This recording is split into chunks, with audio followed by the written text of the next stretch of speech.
Conquest mode is here, and today I've got 10 unique decks for you, all of which have used data and analysis to determine that they're some of the strongest decks in Marvel Snap. The nice thing about these decks is they provide the versatility you need to be successful against a wide variety of opponents on the Conquest climb. So, with that being said, let's get started.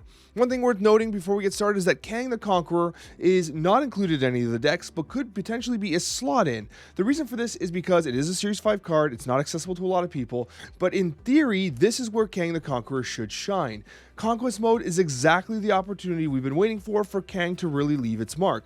Whether or not that becomes the case is up for debate, and also time will tell. So be sure to subscribe to the channel, and we're going to be providing more future updates to decks and archetypes viable for Conquest in the future. So I can't wait to provide you with those updates, and hit the like button while you're there as well, because it really does do a lot to support my content and the channel. Seriously, thank you.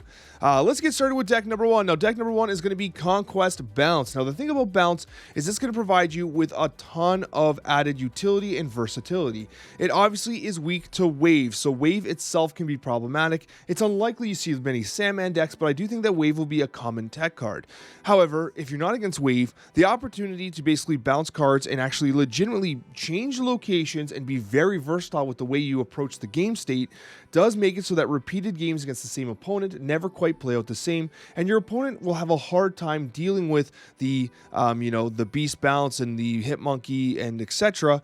on turn 6 if they don't have that card Wave. So if they do have Wave, you got to be very careful, usually playing out your combo on turn 5. And that's why you have the Chavez. And the Chavez is actually super important in this list, because if you are against a Wave-based player, you have to have a play on turn 6. That isn't, well, I guess I'm going to play my Bishop or whatever, right? So anyways, it's a great deck and one that you can certainly find success with. It should come to no surprise that High Evolutionary is a great archetype to climb on the Conquest ladder. And this particular variation does include Doctor Doom, which is just a great card under so many circumstances for Conquest mode. And of course, you have the Luke Cage, which counteracts the other High Evolutionary players, which you're going to be bumping into, honestly. And honestly, it's just a good card list. You have Enchantress, who deals with so much. You have good tech there. It doesn't run Shang-Chi, which can feel like a bit of a risk. So if you'd rather have Shang-Chi over Enchantress, you could consider that. However, realistically, with the amount of power you're putting up, specifically with that Hulk, you're going to be in a good spot to contest pretty much anything. Cyclops is a great choice as well. Now, this has less control. You don't have the Cyclops Storm combination here. This is a straight up power-based list with a little bit of tech, but it is one of the highest win rate versions of the High Evolutionary right now. But we have a second deck that's worth considering as well. There are so many different variations of High Evolutionary right now, and they all have insane win rates, and this is one of the climbers currently in the meta. The idea of using the newly buffed Rogue in order to basically counteract, the Luke Cages and other ongoing cards is significant, specifically with Patriot being as popular as it is.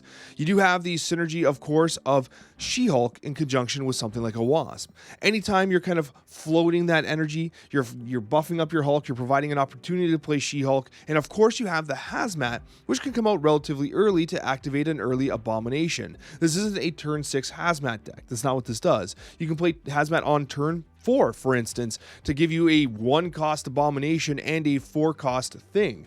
It might even be cheaper depending on what they're doing. So this is a very unique list that provides a little more tech. You do not have Shang-Chi, you do not have Enchantress, so there are some kind of sacrifices made to have increased power with that earlier Abomination. And then of course you have the She-Hulk and the Hulk itself. Sera controls in a really interesting spot for Conquest mode, because yes, it is one of the highest win rate decks in Marvel Snap. It has an answer to pretty much everything. It has Killmonger, it has Enchantress, it has Shang-Chi, you have the location correction of Scarlet Witch, but it has an Achilles heel, and that's Wave. And the problem with Sera control is that, unlike Bounce, it doesn't naturally have a fit for Chavez. Like, Chavez is a nice fallback for Wave, which is okay, I guess. It's not ideal, but this deck really doesn't want Chavez. Like, it just does not benefit from it in any way, with the exception of, I'm against a Wave player, right? So in that case, it can be a little trickier for Conquest mode. You could consider taking out something like a Scarlet Witch or Sentinel for Chavez, but I do think the top end of the deck completely falls off. So although this is a deck that I know a lot of people want to hear about and want to turn to, I do kind of venture some caution here, because I do think that Wave might be more popular than might be expected in Conquest mode, which I think can take the top off this particular deck. I don't think this is one I would want to take into the infinite bracket, knowing I got to take 5 games against 5 different opponents, but perhaps in the earlier ones, you might have some better luck. Silver Surfer is by far the archetype that I'm most excited to take into Conquest mode. The reason for this is because not only is it good that it has a nice top end at the later turns, but it also has the opportunity to tech in a whole bunch of amazing cards. Like you have a natural synergy for Cosmo, natural synergy for Rogue, you have Shadow King, and now you have the newly buffed Dazzler, so that can get in here as well. So there's so much to love, there's so much tech. You also have the Luke Cage to protect you from the High Evolutionary list. This deck pretty much does everything right. And of course, Nebulas and Kitty Prydes and stuff are going to hate the fact that you have Killmonger available as well. There's just so much to love about Silver Surfer, and it provides so much tech. It does have, unfortunately, and I feel like a broken record, but it is susceptible to wave. If someone waves on turn 5, you pretty much have a situation where you can't do all that much on turn 6. Even if, of course, you've Sera, wave just shuts down your turn 6, and playing just one card, one 3-cost card on turn 6 can feel bad. And like the deck prior, this does not have a natural synergy with Chavez, so you might be susceptible to wave, just keep that in mind. But overall, the amount of tech options and the straight up power capabilities of Silver Surfer does make it a promising list in the current meta. I've become a firm believer in Janejaw. I think this deck is way more consistent than people are giving it credit for. It is wild what Wasp can do, cycling in and out of Lockjaw, debuffing your opponent, and almost single-handedly winning the lane, and there's almost no bad hit for Lockjaw in this list. It is a little susceptible to wave, as we've discussed prior, because naturally if you play Jane Foster on turn 5 and you pull the Wasp and the Mjolnir out of the deck, if they wave on turn 5, you're not able to play those down effectively. You're likely going to have to turn to one of your big drops like your Hulk. So it does have that disadvantage. However, that's very consistent with other decks as well. But realistically, I do think that Janejaw does provide you with an interesting opportunity to climb ranks and get through Conquest mode.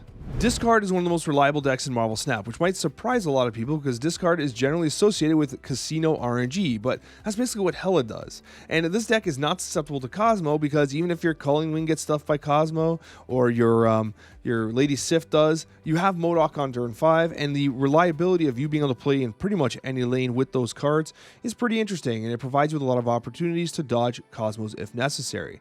This deck puts up a ton of power on turn 6. You often have the option of, do I play Chavez and proc the Dracula on Apocalypse, or do I play the Apocalypse down and proc the Chavez? Is it enough? It has a very clear snap and play pattern. You can, do you have your Apocalypse? Do you have your MODOK? It's very straightforward, and your MODOK has to be drawn by turn 5, and of course if you don't have Apocalypse by then, you're getting Chavez on 6. So it's a very straightforward play pattern, which is nice. I feel like a broken record, but it can be a little susceptible to wave in the event that you have your swarms and you've replicated your swarms. So if you've replicated your swarms prior to turn 5, if you have MODOK, you want to play them down if you know they have wave. If you're going to MODOK on turn 5 and you do have a deck that you're against a wave player, you're going to want to play down your swarms earlier so that you're not stuck with them in your hand if you have a Dracula waiting to proc something on the board, because it reduces the chance for you to play that effectively. There are significant workarounds for wave play here, but ultimately it's a deck that I think you can turn to have success in Conquest mode. There's so many reasons to be excited about Marvel Snap right now, but one of the reasons why I'm excited is because Straight Up Destroy is making a comeback as an archetype, one that does not need Galactus or anything else with the recent changes. And so what you have here is a Deadpool-based Destroy list that provides you with a lot of power potential. You do have Deadpool Nova with that Killmonger package, which we're all so used to. You have the Yondu, which feeds not only death but null. You have Deathlock, and I like the idea of using Sabretooth. When was the last time you saw Sabretooth in a deck? You get that free Sabretooth, you feed it into that Venom location, and you've got nothing but value. Sabretooth, Wolverine, Venom is a nice combination. Of course, Deathlock provides some value there too, but not quite as much as Venom. Ultimately, you have multiple turn 6 options. You do have the death if it's free, it's free, but realistically, you have death at a discounted rate, or you have the null picking up all the power generated by the Venom and others. Overall, it's a really fun deck that's way more consistent than you would think. The play pattern might take some getting used to, especially with the multiple turn 6 closers if you don't manage to destroy enough. But ultimately, it provides you with a lot of good opportunities, especially with the junk decks, which are becoming more popular. It completely destroys them, and those are basically free wins on Conquest Ladder. So ultimately, I do think Destroy is making a comeback, and it's worth checking out if you're looking to get some tickets.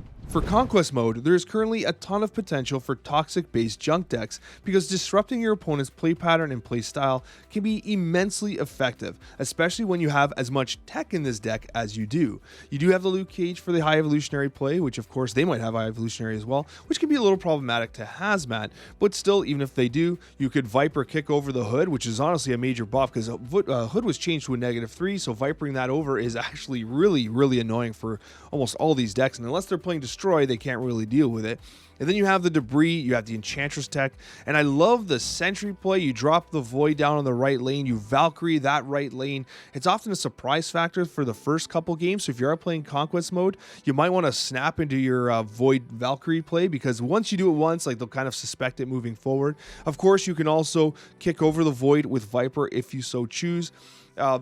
I love the addition of Zabu here for the Enchantress, and of course the value with Typhoid Mary, Sentry, and others. Overall, there's so much to like about this deck. It has so much disruptive capabilities, and if your opponent is prepared, it's probably one of the easiest wins you could ask for. Throughout this video, I've been talking about one card a lot, and it's been Wave. Wave has been absolutely insane, and I do think that if you're looking to play a Wave-based deck with an incredible win rate, you're looking at Move. I think this is one of the best decks for Conquest Mode once you learn to master it, because you have the counterplay to almost every deck in Marvel Snap right now, which has explosive turn 6 plays in Wave, and it gives you the opportunity to basically Wave on turn 5, and then you have Arrow on turn 6 to secure your win. Heimdall to basically get a ton of value from your move list where your opponents can't, because you're going to run up your dagger, run up your Human Torch, and etc. And your opponent's just like, I guess I play one card while you push everyone left, you cha-cha slide, and everyone gets buffed up at the same time. It's crazy what this deck can do. I suspect that this is going to be one of the absolute best for Conquest Mode. It's going to take some practice, but once you get it down, the amount of tech available in the Wave, the Arrow, the Heimdall, and just overall the amount of power that this can output, and honestly, Ghost Spider is way better than people think it is. It has been such a good addition to Marvel Snap as a whole, and Move in particular. This honestly is probably the deck that can take you to infinite. Get those infinite borders because it's just that good. A turn 5 Wave destroys so many decks. It really does. And I do think that it benefits this one in a weird way because of your opportunity to play Arrow or Heimdall. This is an excellent list if you're looking to get those infinite borders for your avatars. Thank you guys so much for watching. I really appreciate your support. I got another video for you down below that you can check out if you're looking for more Marvel Snap content. Until then, good luck in your conquest.